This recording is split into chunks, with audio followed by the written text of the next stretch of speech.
I'm Beverly. Standing in my parents' kitchen, the air was thick with tension.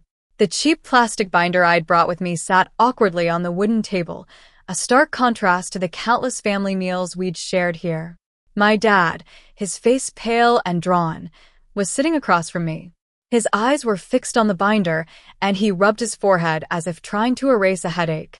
My mom sat next to him, her hands folded tightly, knuckles white. As I looked at them, I couldn't help but think about how we'd gotten to this point. It all started with a simple text message. My mom had sent me a text saying, "You're banned from Thanksgiving until you apologize, fool." No call, no explanation, just that cruel message flashing on my screen. At that moment, I decided I'd had enough. I smiled and shut my wallet on their holiday, making plans of my own. Growing up, my family always seemed perfect on the outside. We'd take holiday photos with matching sweaters, and everyone would pose with fake smiles around the table. My dad would carve the turkey, and my mom would hold the serving spoon as if it were a crown. But beneath those smiles, there was a current of favoritism and manipulation that I couldn't ignore. My cousin Leo was the golden boy of the family. He could do no wrong in my parents' eyes. Every time he bragged about a new business deal or a night out with his friends, I was the one quietly paying off the bills they'd forgotten. My parents were always so proud of Leo, as if his success was their own. Meanwhile, I was just the practical one, the one who kept the family finances in order. Last year, when my dad had a heart problem and needed expensive treatment, insurance only covered a small part. I stepped in and paid the rest. After that, it was like a switch flipped. Suddenly, I wasn't their daughter. I was their bank. The family phone bill? On me. The internet? I took care of it. Any small expense that popped up, I was the one who had to pay. I kept saying yes to all their requests because I thought that's what family love was supposed to be. I believed that someday they'd notice all the things I was doing for them and start to appreciate me. But as the months went by, they leaned on me more and more, and I became more and more invisible. The first sign that things were really bad came in the family group chat. It was supposed to be a head count for Thanksgiving. I watched as the names scrolled down the screen, a list of guests for a party I'd helped fund, but my name wasn't there. I stared at the screen, waiting for my name to appear. Finally, I typed, "Did you forget me?" A few seconds later, Leo replied, "Limited space. Maybe you can come if you behave at Christmas." My stomach dropped. It wasn't just what he said. It was the fact that no one else in the family said a word. My mom didn't correct him, and my dad kept quiet.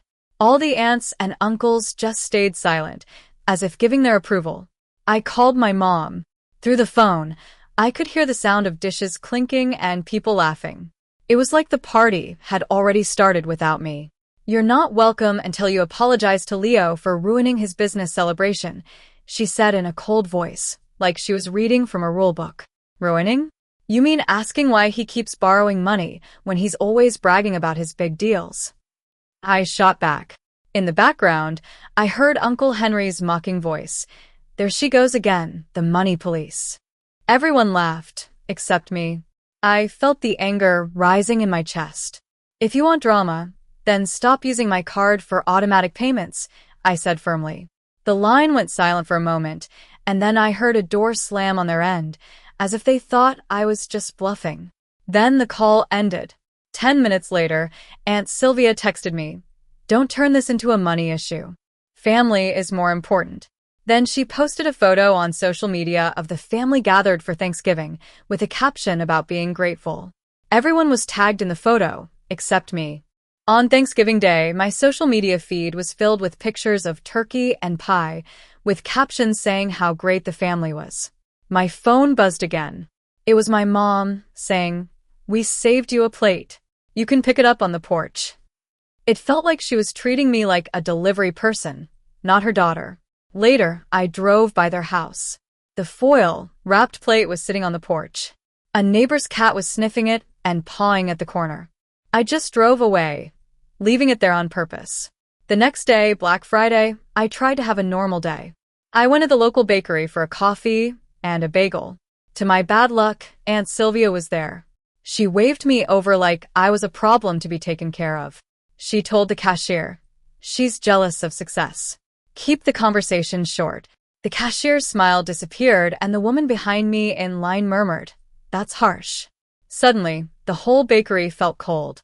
I left without my bagel and sat in my car until the heater cleared the fog from the windshield. That afternoon, Leo called me like nothing had happened. "Lend me $600 for my girlfriend's gift. I'll transfer it back on Friday," he said. Then he added, "We'd all be happier if you just apologized and stopped causing problems." I didn't say a word. He just kept talking. Family is supposed to take care of each other. But sitting in my car, I finally saw the truth. They didn't take care of me. I took care of them. And the more I gave, the less they saw me as a person. By Saturday, I'd made a decision. I sat at my kitchen table, my phone buzzing with messages I didn't even want to read. I opened my notes app and started writing everything down.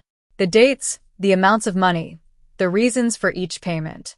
The new tires for my dad's car after an accident, the extra medical costs after my dad's treatment, the family phone plan that no one else wanted to deal with, the internet bill that always seemed to end up on me, the groceries when my parents couldn't afford them, and all the small payments I'd made over the years. As I scrolled through months of transactions, my chest ached. None of these payments were supposed to be long-term. Every just until next month had turned into a permanent thing. Every emergency had become my responsibility. My constant yes had made me their doormat. I typed a line at the top of my notes. "What they don't know will set me free." The next morning, I met my work mentor, Linda, at a quiet cafe. The wooden chairs creaked, and the sunlight made stripes on the table. I slid a cheap binder across to her, filled with printed receipts and screenshots. She flipped through the pages one by one. Her face was calm until she reached the totals. Then she took a slow breath. "You've been their safety net, not their daughter," she said softly. "It's time to cut the cord." "Show me how," I told her. And she did. Step by step, she explained how to cancel the automatic payments, how to protect myself legally. It wasn't dramatic, it was just practical. Once I'd made up my mind, it was surprisingly simple. On my way home, I opened my banking app and followed the checklist like stepping on stones across a river.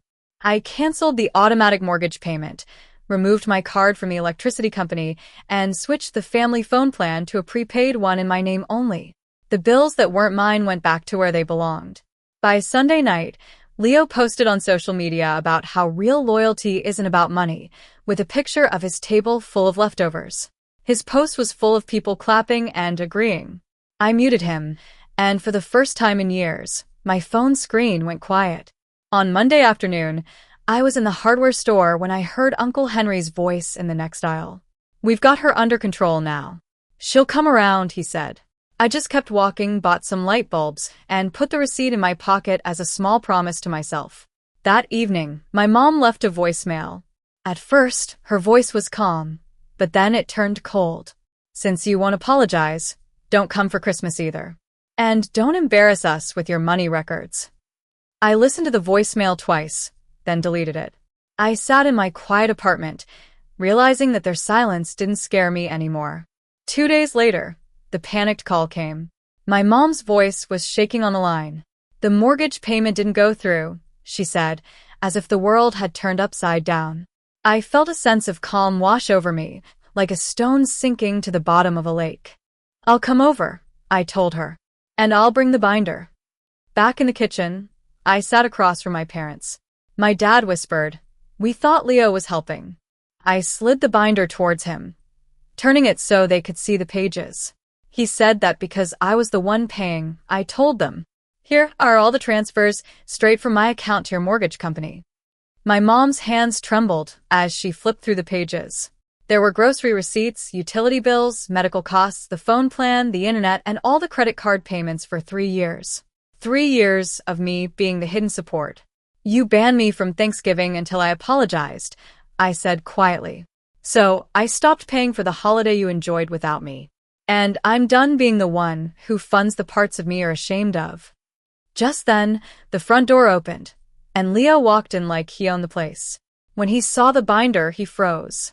His smug smile disappeared. "You're really doing this?" he said sharply, as if my decision was an attack. I took a clear plastic sleeve from the binder and slid it across the table. His text messages were highlighted in yellow. The dates, the promises to pay me back that never happened, the weeks that turned into months, and the money that was still missing. He scanned the messages, his jaw tightening. He couldn't say a word. You can call it betrayal, but it's just setting boundaries, I said, my voice steady. My mom's lips parted, but no words came out. My dad stared at the total on the last page, his eyes filled with tears. We didn't know, he said again, as if repeating it would make it true. You didn't want to know, I corrected him. It was easier to pretend Leo was your success story, and I was just the difficult one. Leo snapped, You can't just leave them like this. I laughed, softly and tiredly. I'm leaving you all like adults, which you should be. His mouth opened and closed, and he looked away first. I'm not asking for the money back, I added, tapping the binder with my finger. I'm just done. From now on, you handle your own bills. I left notes on which accounts to call and how to set up automatic payments. I'm not your bank. The silence in the room was heavy. The refrigerator hummed, and a car passed by outside. Finally, my dad broke the silence. What about Christmas? He asked, his voice weak and vulnerable. I looked into his eyes. I'll see how I feel, I said. And for the first time, I really meant it. I picked up the binder and walked out. The afternoon sunlight was bright and a bit harsh, but it also felt clean. Each step to my car felt like closing a door on a past that had been holding me back. As I drove home and stopped at a red light, a moment of fear hit me. What if they cut me off completely? What if no one ever called me again? But then the green arrow lit up, and I turned the corner. In that moment, I realized that I'd been living in fear of their silence for years. Maybe this silence was exactly what I needed. By the end of the week, the family group chat was full of awkward messages. Someone asked, "Who can help sort out the bills?" Followed by a bunch of emojis, but no one volunteered. Someone mentioned Leo, and he just replied with an eye roll emoji. Then the chat went silent. Aunt Sylvia posted a quote about being humble on Facebook, and for the first time in years, no one tagged me under it. Leo's weekend photos on social media changed too. There were no more fancy dinners, just simple board games under dim lights. My mom sent me a recipe for a casserole like nothing had happened. I didn't reply. 2 days later, she texted again. I didn't realize how much you did. We'll figure it out. I read the message twice and then put my phone down. At night, in my quiet kitchen, I made a cup of tea and balanced my own budget. The numbers were simple when they were just about me. Sometimes, I could still hear their voices in my head. My dad asking about Christmas and Leo saying I couldn't just leave. But then I'd think about the binder, the plate of turkey on the porch, and the way my mom had called me a fool in her text. And those voices would fade away. One evening, my phone buzzed. It was a message from Leo. I'm sorry, it said. I stood under a street lamp and read it twice. I didn't reply right away. This wasn't about one apology. It was about years of me being invisible until the money was involved. A week later, I went back to the bakery. The same cashier looked up and smiled at me. What can I get for you? She asked.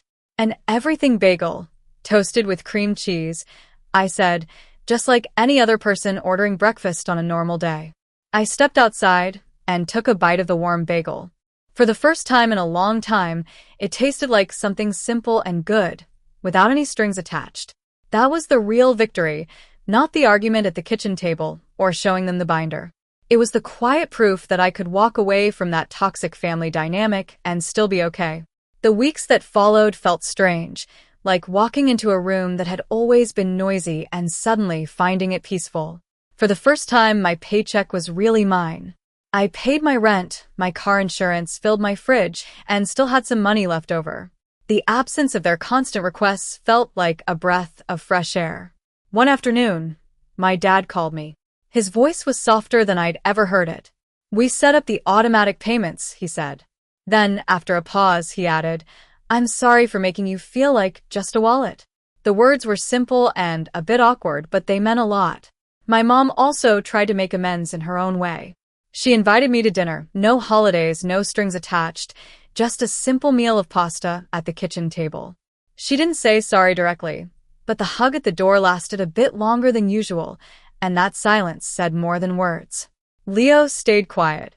Maybe his silence was the most honest thing he'd ever given me. I keep the binder on my shelf, not as a way to threaten them, but as a reminder of what I've been through and the choices I've made. I don't know what next Thanksgiving will be like. Maybe I'll be at the family table, or maybe I'll take a trip and have a cup of hot cocoa from a paper cup. But I do know one thing. I won't be paying for my place at the table with silence or money. For once, their silence didn't hurt me. It set me free. Family isn't about how much you spend to stay in the group.